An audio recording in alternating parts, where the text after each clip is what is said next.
दोस्तों आप सभी का इस स्टडी चैनल में बहुत बहुत स्वागत है। हम लोग इस वीडियो में बीपीएससी द्वारा जारी बिहार प्राथमिक शिक्षक जो कि कक्षा 1 से 5 के लिए है, उसका हम लोग सामान्य अध्ययन का प्रैक्टिस सेट देख रहे हैं, जो कि अब न्यू 5 ऑप्शन वाला सेट आया है और सभी फ्रेश सेट है दोस्तों। और इसमें कोई भी लिपापोती नहीं है। क्या है, इसमें कोई लिपापोती नहीं है दोस्तों। और ये सभी एनसीईआरटी और सीईटी पैटर्न पर पूर्णतः आधारित है।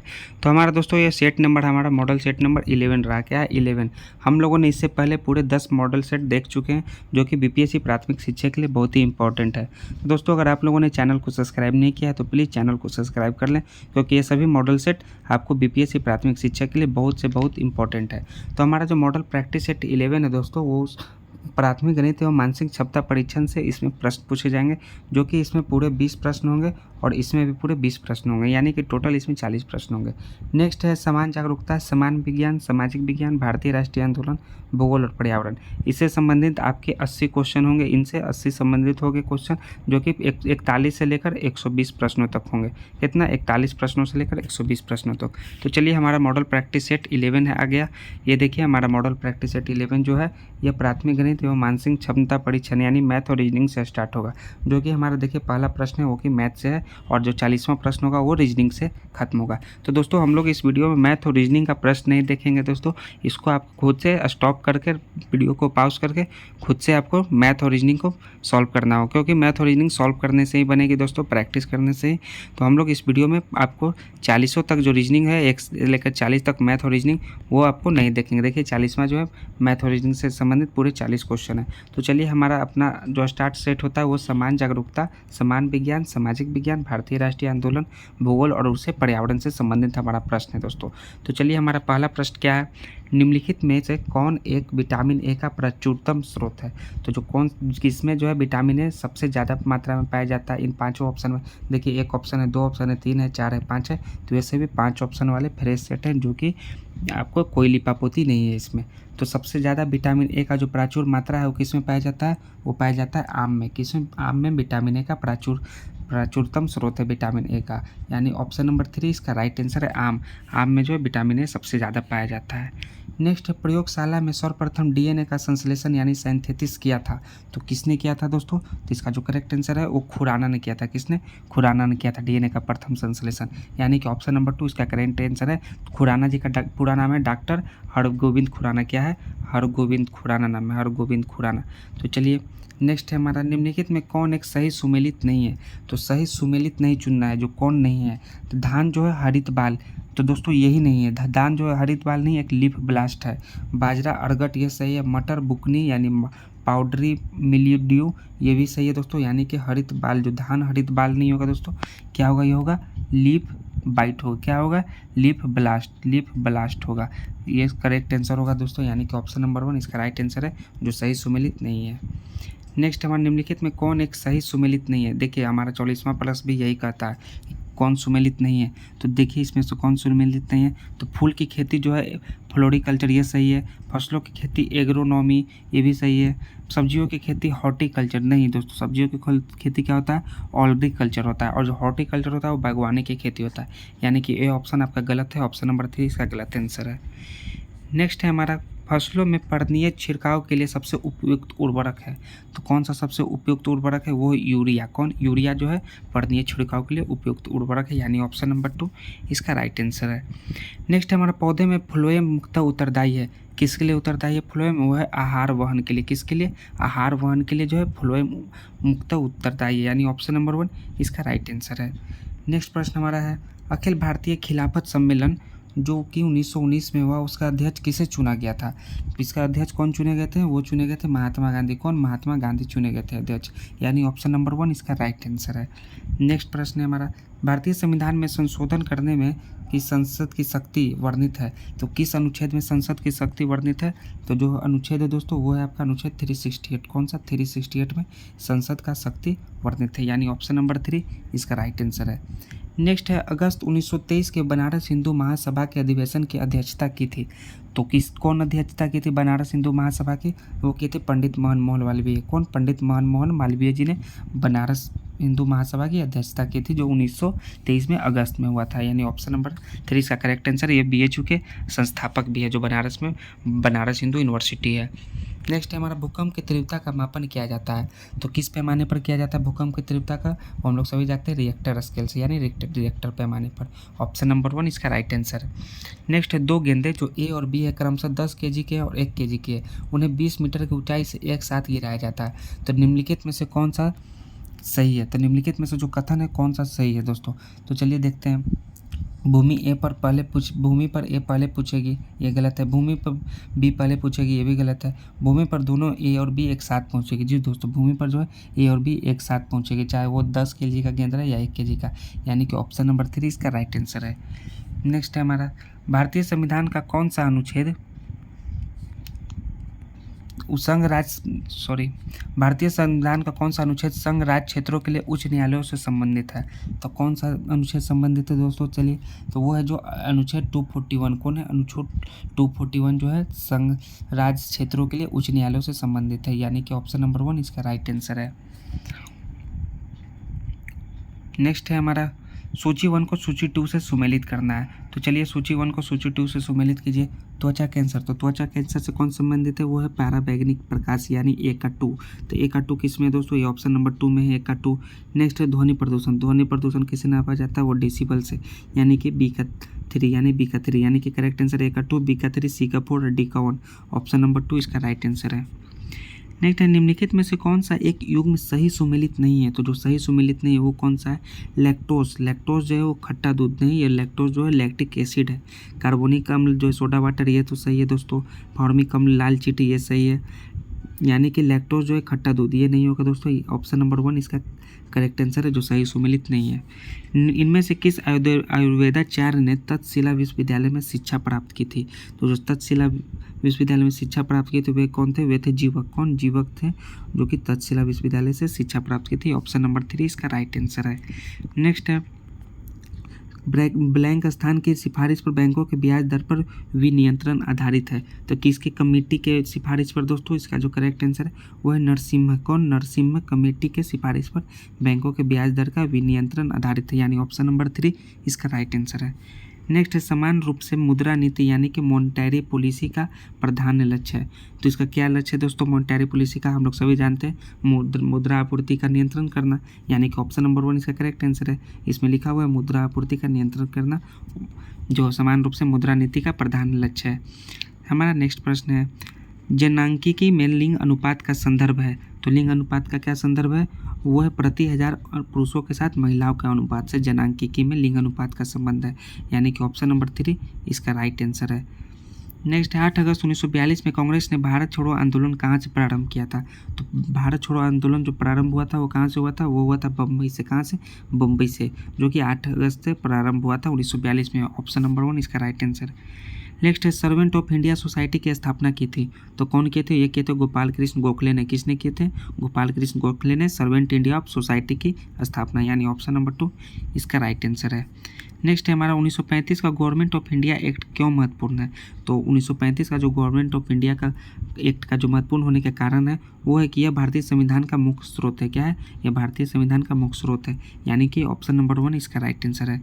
नेक्स्ट है हमारा 1857 के संघर्ष में भाग लेने वाले सिपाहियों की सर्वाधिक संख्या थी, तो किस जगह की 1857 में सिपाहियों की सर्वाधिक संख्या थी, वो थी अवध से। किस, अवध से जो है सिपाहियों की संख्या सर्वाधिक थी, यानी ऑप्शन नंबर 2 इसका राइट आंसर है।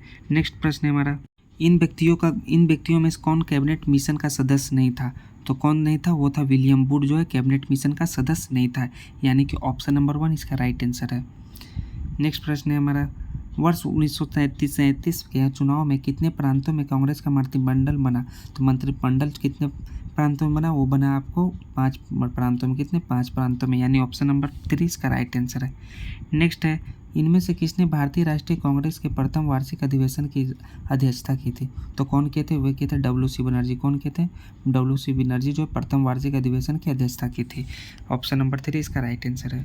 नेक्स्ट है बिहार में बहने वाली पवित्र नदी फाल्गु निम्नलिखित में से किन नदियों के संगम से बनती है, तो चलिए देखिए किन नदियों के संगम से बनती है दोस्तों, तो इसका जो करेक्ट आंसर होगा वो मोहाना और लीलाजन। कौन नदी से, मोहाना और लीलाजन नदी के संगम से बनती है फाल्गु नदी, यानी कि ऑप्शन नंबर 1 इसका राइट आंसर है। नेक्स्ट है बिहार में निम्नलिखित में से किस स्थान पर पहली बार चाय बागानों की स्थापना की गई। तो पहली बार चाय बागान की स्थापना बिहार में कहाँ हुई है, वो है किशनगंज। कहाँ, किशनगंज में, यानी कि ऑप्शन नंबर 3 इसका राइट आंसर है।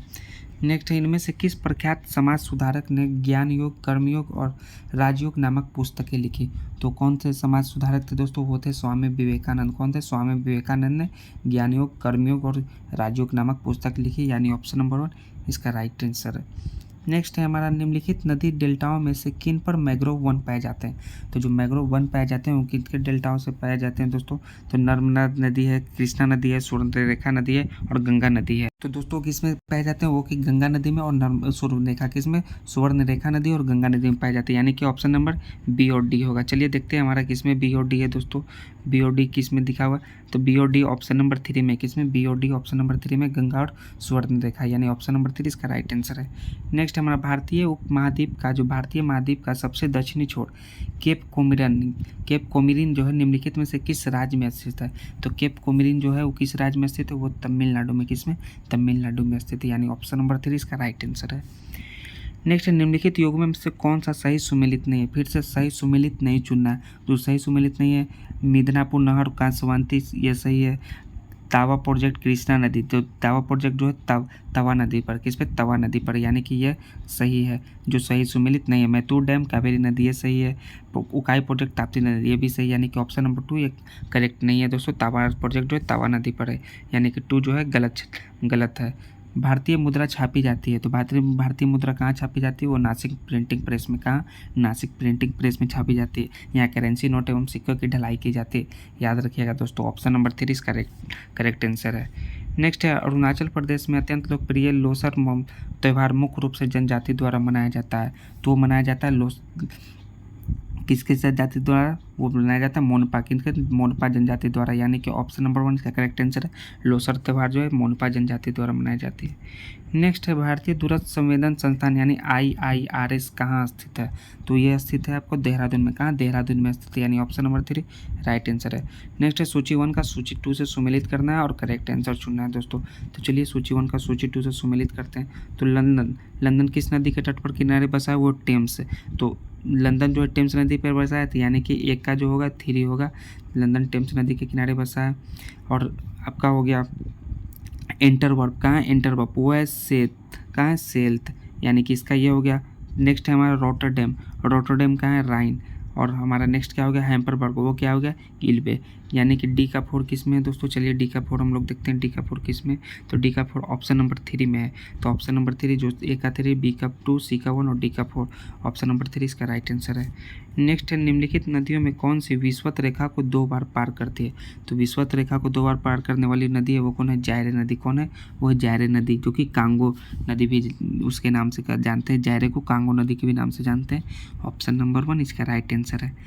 नेक्स्ट तीव्र परिवर्तन से होने वाले रेशमों के कीड़ों और मेढकों के लार्वों के वयस्क के रूपांतरण को कहा जाता है। तो क्या कहा जाता है, वो कायांतरण कहा जाता है। क्या, कायांतरण कहा जाता है, यानी ऑप्शन नंबर 2 इसका राइट आंसर है। नेक्स्ट गया में कांग्रेस अधिवेशन का महत्वपूर्ण विषय क्या था। जो महत्वपूर्ण विषय था गया अधिवेशन का वो था सांप्रदायिक समस्या। क्या था, सांप्रदायिक समस्या था, ना कि नमक सत्याग्रह, ना कि व्यक्तिगत सत्याग्रह, यानी ऑप्शन नंबर 3 इसका राइट आंसर है। नेक्स्ट है निवल मूल यानी नेटवर्क का सूत्र कौन सा है। तो जो नेटवर्क का जो सूत्र है दोस्तों वो क्या है, निवल मूल बराबर परिसंपत्तियां माइनस देता, ये है नेटवर्क का सूत्र, यानी कि ऑप्शन नंबर 2 इसका राइट आंसर है। नेक्स्ट प्रश्न है हमारा प्रश्न नंबर 80, निम्नलिखित में कौन सा जापान का सबसे व्यस्तम समुद्र पतन है। तो सबसे व्यस्तम समुद्र पतन है वो है योकोहामा। कौन है, योकोहामा, यानी कि ऑप्शन नंबर 1 इसका करेक्ट आंसर है। योकोहामा सबसे व्यस्तम जो है पतन है, समुद्री पतन। नेक्स्ट है निम्नलिखित में से किस द्वीप समूह को शिप द्वीप कहा जाता है। तो कौन सा द्वीप समूह है, वो है दोस्तों आपका फेरो। कौन है, फेरो द्वीप समूह। कौन है, फेरो द्वीप को शिप द्वीप कहा जाता है, यानी ऑप्शन नंबर 3 इसका राइट आंसर है। नेक्स्ट है नीचे सूचीबद्ध अम्लों में सबसे दुर्बल अम्ल कौन सा है। जो सबसे दुर्बल यानी कमजोर अम्ल कौन सा है दोस्तों, इसमें एसिटिक अम्ल है। कौन है, एसिटिक अम्ल है जो सबसे दुर्बल अम्ल है, यानी कि ऑप्शन नंबर 2 इसका करेक्ट आंसर है। एसिटिक अम्ल सबसे दुर्बल अम्ल है। नेक्स्ट है बिहार का पहला और इकलौता मीठे पानी में रहने वाला कछुआ के लिए पूर्णवास केंद्र कहाँ बनेगा। तो कहाँ बनेगा, वो बनेगा आपको दोस्तों भागलपुर में बनेगा पूर्णवास केंद्र कछुआ के लिए, यानी ऑप्शन नंबर 2 इसका राइट आंसर है। नेक्स्ट है 1856 में अवध का विलय करने के पश्चात नवाब वाजिद अली शाह को गद्दी से हटा दिया गया और कहाँ में भी निर्वासित कर दिया गया। तो कहाँ निर्वासित कर दिया गया उन्हें? कलकत्ता में निर्वासित कर दिया गया, यानी ऑप्शन नंबर 3 इसका राइट आंसर है कलकत्ता। नेक्स्ट, नीति आयोग के विषय में निम्नलिखित में से कौन सा सही नहीं है? तो नीति आयोग के विषय में कौन सा सही नहीं है? इसका गठन योजना आयोग के स्थान पर किया गया, यह सही है। इसमें एक पूर्णकालिक अध्यक्ष होता है, ये गलत है दोस्तों, इसमें पूर्णकालिक अध्यक्ष नहीं होता है। प्रधानमंत्री को नीति आयोग का पदेन अध्यक्ष माना जाता है। इसका गठन जनवरी में किया गया, यह सही है दोस्तों, यानी कि ऑप्शन नंबर 2 इसका करेक्ट आंसर है, जो नीति आयोग के बारे में कथन गलत है। नेक्स्ट है हमारा, अर्थव्यवस्था में वह स्थिति जब मुद्रा स्फीति और बेरोजगारी दोनों उच्च स्तर पर होती है, तो किसके रूप में जानी जाती है? वो जानी जाती है मुद्रास्फीति जनित मंदी के रूप में जानी जाती है, जब बेरोजगारी और मुद्रास्फीति उच्च स्तर पर हो, यानी ऑप्शन नंबर 1 इसका राइट आंसर है। नेक्स्ट है हमारा, भोजन के अवशोषण में दीर्घ रोम की भूमिका है। तो दीर्घ रोम की जो महत्वपूर्ण भूमिका है वो क्या है? वो है पचे हुए भोजन के अवशोषण हो तो तल क्षेत्र बढ़ा देते हैं, यह प्रमुख भूमिका है दीर्घ रोम की, यानी ऑप्शन नंबर 2 इसका राइट आंसर है। नेक्स्ट है, दालों एवं अनाजों को बड़े स्तर पर भंडारण शुष्क स्थानों एवं शुष्क बर्तनों में किया जाता है। तो इसका भंडारण शुष्क स्थान और शुष्क बर्तनों में करने का क्या है? इसका प्रमुख कारण है कि नमी जो है सूक्ष्म जीवों की वृद्धि में सहायक होती है। इस कारण दालों एवं अनाजों को बड़े स्तर पर भंडारण शुष्क स्थानों एवं शुष्क बर्तनों में किया जाता है, यानी ऑप्शन नंबर 3 इसका राइट आंसर है। नेक्स्ट है, बाहर रखे प्याज जल्दी ख़राब हो जाते हैं, ठीक, परंतु प्याज को यदि हम सिरके में डुबो कर रखें तो ख़राब नहीं होंगे।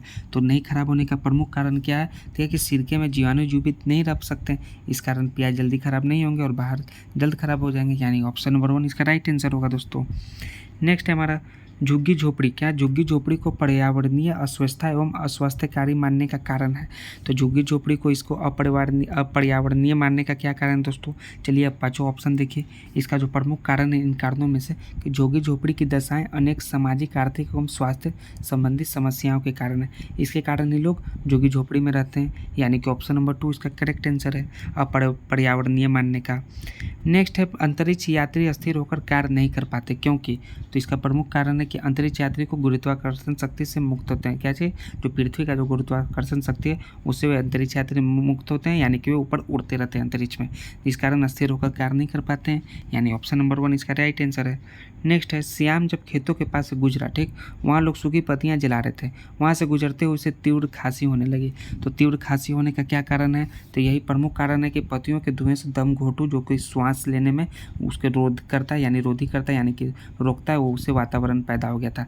दम घोटू धुएं से धूमघोटू वातावरण पैदा हो गया था, जिससे कि श्वास से हम लोग नहीं ले सकते हैं, इस कारण उसे तीव्र खांसी आने लगी। ऑप्शन नंबर 2 इसका राइट आंसर होगा। नेक्स्ट है, बसवा के पिता, क्या बसवा के पिता ने प्याज की फसल बोई, प्याज के पौधे के साथ उग गए छोटे छोटे पौधों को उखाड़ कर फेंक रहा है, क्योंकि उसको उखाड़ कर पौधों को फेंकने का क्या कारण है?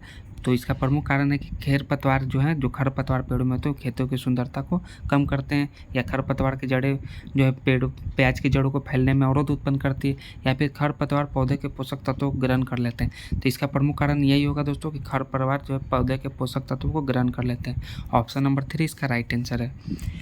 नेक्स्ट है हमारा, वर्षा के दिनों में नदी तालाबों में जितना पानी होता है गर्मी के दिनों में वह कम हो जाता है। तो गर्मी के दिनों में पानी का कम होने का क्या कारण है? कि वाष्पीकरण की प्रक्रिया तीव्र हो जाती है, वर्षा के दिनों में कम होती है, जो सूर्य का जो प्रकाश होता है वो कम खिला रहता है वर्षा के दिनों में, इस कारण है गर्मी के दिनों में पानी वो कम हो जाता है। ऑप्शन नंबर 3 इसका राइट आंसर है। नेक्स्ट है, भारत का पहला वाणिज्यिक परमाणु ऊर्जा संयंत्र जो कि तारापुर निम्नलिखित में से किस राज्य में स्थित है? जो तारापुर है वो किस राज्य में स्थित है दोस्तों? वो है महाराष्ट्र में। कहाँ? महाराष्ट्र में स्थित है, यानी ऑप्शन नंबर 3 इसका राइट आंसर है, महाराष्ट्र। नेक्स्ट है, बिहार में मशरूम महिला किसका उपनाम है? जो मशरूम महिला उपनाम है वो है बीना देवी का। किसका? बीना देवी का उपनाम है मशरूम महिला, याद रखिएगा, बीना देवी जिन्हें मशरूम महिला के नाम से बिहार में जाना जाता है। नेक्स्ट है, भारत सरकार ने राष्ट्रीय विकलांग वित्त निगम की स्थापना निम्नलिखित में से किस मंत्रालय के अंतर्गत की है? तो किस मंत्रालय के अंतर्गत की है? वह है सामाजिक न्याय एवं अधिकारिता न्यायालय जो मंत्रालय है उसके अंतर्गत की है। भारत सरकार ने राष्ट्रीय विकलांग वित्त निगम की स्थापना सामाजिक न्याय एवं अधिकारिता मंत्रालय, यानी ऑप्शन नंबर 3 इसका राइट आंसर है। नेक्स्ट है, बांग्लादेश में रामगढ़ सहित भारत में स्वरूट को जोड़ने वाली मैत्री सेतु को किस नदी पर बनाया गया? तो जो नदी है वो मैत्री सेतु को वो फेनी नदी पर, किस पर? फेनी नदी पर मैत्री सेतु को बनाया गया है, यानी ऑप्शन नंबर 3 इसका राइट आंसर है। नेक्स्ट है, बिहार सरकार द्वारा ठनका की पूर्व चेतावनी देने के लिए आपदा प्रबंधन विभाग से कौन सा ऐप को शुरू किया गया है? तो ठनका को पहले आपको बता दिया जाएगा कि कब ठनका गिर रहा है। तो कौन सा ऐप से शुरू किया गया है दोस्तों, वो है आपको इंद्रब्रज। कौन है? इंद्रब्रज से आपको पहले ही ठनका पता चल जाएगा कि गिर रहा है, यानी ऑप्शन नंबर 3 इसका राइट आंसर है।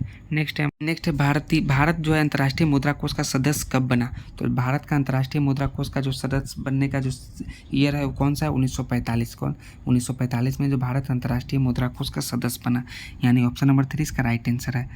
नेक्स्ट है वास्तविक आय में परिवर्तन के परिणाम स्वरूप उपभोक्ता की क्रय शक्ति में परिवर्तन के कारण किस वस्तु या सेवा की मांग में परिवर्तन को कहा जाता है? तो क्या कहा जाता है? उसे आय प्रभाव कहा जाता है। क्या? आय प्रभाव कहा जाता है, यानी ऑप्शन नंबर 3 इसका राइट आंसर है। नेक्स्ट है निम्नलिखित में से किस संगठन या किस संस्था ने भारत के आर्थिक विकास पद को रोजगार विहीन, जड़ विहीन, निष्ठुर, आवाज विहीन तथा भविष्य रहित कहा है? तो किस संस्था ने कहा है दोस्तों? वो कहा है यूएनडीपी ने। किसने? यूएनडीपी ने भारत के आर्थिक विकास पद को रोजगार विहीन, जड़ विहीन, निष्ठुर, आवाज विहीन तथा भविष्य रहित कहा है, यानी ऑप्शन नंबर 3 इसका राइट आंसर है। नेक्स्ट है नेग्रोइड जनित निम्नलिखित में किस महाद्वीप के मूल निवासी है? तो कौन से महाद्वीप के निवासी है? वो है अफ्रीका। कहाँ की? अफ्रीका की, यानी ऑप्शन नंबर 3 इसका राइट आंसर है। निग्रो शब्द जो है इसका अर्थ है काला रंग होता है। निग्रो का अर्थ होता है काला रंग, वही है निग्रोइड जनजाति। नेक्स्ट है इनमें से कौन राज्य सरकार का कानूनी सलाहकार है? तो राज्य सरकार का जो कानूनी सलाहकार होता है वो कौन होता है? महाधिवक्ता। कौन? महाधिवक्ता होता है, यानी ऑप्शन नंबर 1 इसका राइट आंसर है। नेक्स्ट है राज्य विधानसभाओं में आंग्ल भारतीय समुदाय के लिए प्रतिनिधित्व का प्रावधान भारत के संविधान के किस अनुच्छेद में है? तो किस अनुच्छेद में दोस्तों? चलिए अनुच्छेद हमारा ऑप्शन नंबर यह है 330, 331, 333। तो कौन से अनुच्छेद में? वो 333 अनुच्छेद में, यानी कि ऑप्शन नंबर 3 इसका करेक्ट आंसर है, अनुच्छेद 333। नेक्स्ट है ग्राम सभा का अभिप्राय। तो ग्राम सभा का अभिप्राय जो है दोस्तों क्या है? वो है ग्राम सभा जो है ग्राम स्तर के पंचायती क्षेत्र के निर्वाचक नामावली में पंजीकृत लोग जो है, यही है ग्राम सभा का अभिप्राय। ग्राम स्तर के पंचायत क्षेत्र के निर्वाचक नामावली में पंजीकृत लोग हैं, वही है ग्राम सभा का अभिप्राय। नेक्स्ट है सूची 1 को सूची 2 से सुमेलित करना है दोस्तों। तो देखिए सूची 1 का सूची 2 से सुमेलित किए 323 है, और प्रशासनिक अधिकरण एक का ये सही होगा दोस्तों। या अनुच्छेद 324 वो निर्वाचन लोकसभा। तो निर्वाचन लोकसभा किसमें है दोस्तों? इसका क्या होगा? 324 का होगा निर्वाचन होगा, यानी कि निर्वाचन किस ऑप्शन में दिया गया है? चलिए देखिए प्रशासनिक अधिकरण लोकसभा आयोग के कार्य, लोकसभा आयोग के लिए। चलिए छोड़िए 330 को हम लोग मिलाते हैं लोकसभा के लिए। ये हो गया अनुसूचित जनजाति, ये सब हो गया, सी का 4 हो गया। और आपका अनुच्छेद 320 होगा लोकसभा के अधिकार, यानी कि 324 हो गया प्रशासनिक अधिकरण। तो ए का आपका क्या होगा दोस्तों? इसका जो करेक्ट आंसर है ए का आपका 2 हो गया, बी का 1 हो गया, सी का 4 हो गया और डी का 3, यानी कि ऑप्शन नंबर 3 इसका करेक्ट आंसर है। ए का 2, बी का 1, 4 का 3, सी का 3 और डी का 3, सी का 4 और डी का 3। नेक्स्ट लोकसभा में मंत्रिपरिषद के विरुद्ध अविश्वास का प्रस्ताव लाने हेतु न्यूनतम सदस्य संख्या है। तो जो न्यूनतम सदस्य संख्या अविश्वास प्रस्ताव हो तो वो है 50। कितना है? 50, यानी ऑप्शन नंबर 3 इसका राइट आंसर है। नेक्स्ट है भारतीय संविधान में समानता का अधिकार 5 अनुच्छेदों द्वारा प्राप्त किया गया। वे 5 अनुच्छेद कौन से? देखिए कहाँ से कहाँ तक है दोस्तों वो जो अनुच्छेद है आपके। चलिए देखिए अनुच्छेद 13 से 17, 14 से 18, 15 से 19 और इनमें से एक से अधिक या इनमें से कोई नहीं। तो कौन से अनुच्छेद है? वो है आपको 14 से 18 तक। कौन से? 14 से 18 तक, यानी ऑप्शन नंबर 2 इसका करेक्ट आंसर है 14 से 18। नेक्स्ट है हमारे निम्नलिखित में से किस एक प्रलेख को किसी व्यक्ति की स्वतंत्रता का महानतम रक्षक माना जाता है? तो किस एक प्रलेख को माना जाता है दोस्तों? इसका जो करेक्ट आंसर है वो है बंदी प्रत्यक्षीकरण। कौन है? बंदी प्रत्यक्षीकरण, यानी ऑप्शन नंबर 2 इसका राइट आंसर है। नेक्स्ट है किस राज्य के मुख्यमंत्री ने घरों की चालक पहचान चेलिक नामक योजना शुरू की? घरों की पहचान चेलिक नामक योजना जो की है वो किस देश के? वो है उत्तराखंड। किसके? उत्तराखंड के मुख्यमंत्री, यानी ऑप्शन नंबर 2 इसका राइट आंसर है। नेक्स्ट है भारतीय संविधान के किस अनुच्छेद के अंतर्गत भारत के नियंत्रण एवं महालेख परीक्षक की नियुक्ति होती है? तो कौन सा अनुच्छेद है दोस्तों? वो है अनुच्छेद 148। किसके? 148 के अंतर्गत भारत के नियंत्रण एवं महालेखा परीक्षक की नियुक्ति होती है। नेक्स्ट है प्रसिद्ध वास्तुकार ला कर्बुचे द्वारा अभिकल्पित पैलेस ऑफ असेंबली नामक एक विधानसभा में स्थित है। कहाँ स्थित है दोस्तों विधानसभा? वो है आपको स्थित चंडीगढ़ में। कहाँ? चंडीगढ़ में स्थित है, यानी कि ऑप्शन नंबर 3 इसका राइट आंसर है चंडीगढ़। नेक्स्ट है हमारा एक गिलास पानी में गंदला पानी लीजिए, यानी गंदा पानी लीजिए, उसमें थोड़ी देर स्थिर रहने दें। कुछ समय बाद गाद के तली में जमा हो जाने पर सावधानी से दूसरे बर्तन में डालें। यह प्रक्रिया क्या कहलाती है? तो यह प्रक्रिया निथारना कहलाती है। क्या निथारना कहलाती है? गाद से पानी को हटाना या निथारना कहलाती है। नेक्स्ट है झोपड़ी से लेकर गगनचुम्बी इमारतों तक घरों में कई बदलाव आए हैं। इस बदलाव का जो प्रमुख कारण हो गया दोस्तों इन पाँचों में से कि तकनीकी ज्ञान एवं नवीन भवन सामग्रियों का उत्पादन बढ़ा, इसलिए झोपड़ी से लेकर गगनचुम्बी इमारतों तक घरों में कई बदलाव आए हैं। ऑप्शन नंबर 3 इसका राइट आंसर है। नेक्स्ट है एक बालक के मुंह के किनारे पर कैकरस है, उसकी जी हाँ लाल है एवं अवयव में संवेदनशीलता की कमी है। तो अब बालक किस कमी से पीड़ित है? तो बालक जो है किस कमी से पीड़ित है? वह विटामिन सी की कमी से पीड़ित है। किससे? विटामिन सी की कमी से पीड़ित है। इससे मुंह में छाले आ जाते हैं और जीभ लाल हो जाती है, यानी ऑप्शन नंबर सी इसका करेक्ट आंसर है। विटामिन सी जो है सब्जियों एवं खट्टे फलों में प्रचुर मात्रा में पाई जाती है, इसलिए इसका सेवन बच्चों को करना चाहिए। नेक्स्ट है माता पिता बच्चों को नाश्ता अवश्य लेने की सलाह देते हैं, क्योंकि जो नाश्ता जो सलाह देते हैं अवश्य लेने की यह है कि बच्चे को पूरे दिन चुस्त रखता है। इसका प्रमुख कारण यानी ऑप्शन नंबर 1 इसका करेक्ट आंसर होगा। नेक्स्ट है हमें वनों एवं जीवों का संरक्षण करना चाहिए। वनों एवं वन जीवों का संरक्षण क्यों करना चाहिए दोस्तों? तो इसका जो करेक्ट आंसर है पर्यावरणीय संतुलन को बनाने के लिए। इस कारण हमें वनों एवं वन जीवों का संरक्षण करना चाहिए, यानी ऑप्शन नंबर 2 इसका राइट आंसर है। नेक्स्ट है वर्मी कंपोस्ट करते समय नीतू को जैसी मिट्टी में पोला पदार्थ दिखाई दिया कि वह खुशी से उछलने लगी। तो खुशी से उछलने का क्या कारण था? तो वर्मी कंपोस्ट तैयार हो गया था, जब पोला पदार्थ दिखाई दिया यानी वर्मी कंपोस्ट तैयार हो गया, तो इस कारण वो उछलने लगी। नेक्स्ट है हमारा लास्ट में प्रश्न, हमें पक्षियों के घोंसले कुछ समय के लिए दिखाई क्यों पड़ते हैं? तो जो दिखाई क्यों समय के लिए देते हैं इसका कारण क्यों कि पक्षी केवल प्रजनन के लिए घोंसला बनाते हैं। तो पक्षी जो घोंसला बनाते हैं केवल प्रजनन के लिए बनाते हैं, यानी कि इसका करेक्ट आंसर 1 होगा। तो दोस्तों हम लोगों ने इसमें पूरे 120 प्रश्नों तक देखा, जो कि कहाँ से स्टार्ट था, जो कि 41 से लेकर 120 प्रश्नों तक स्टार्ट था। तो दोस्तों अगर हमारा ये वीडियो हमारा ये मॉडल सेट अच्छा लगा हो तो चैनल को प्लीज़ दोस्तों सब्सक्राइब कीजिए और दोस्तों के भी शेयर कीजिए। हम लोग नेक्स्ट अपने मॉडल प्रैक्टिस सेट 12 के साथ मिलते हैं, तब तक के लिए जय हिंद दोस्तों, धन्यवाद।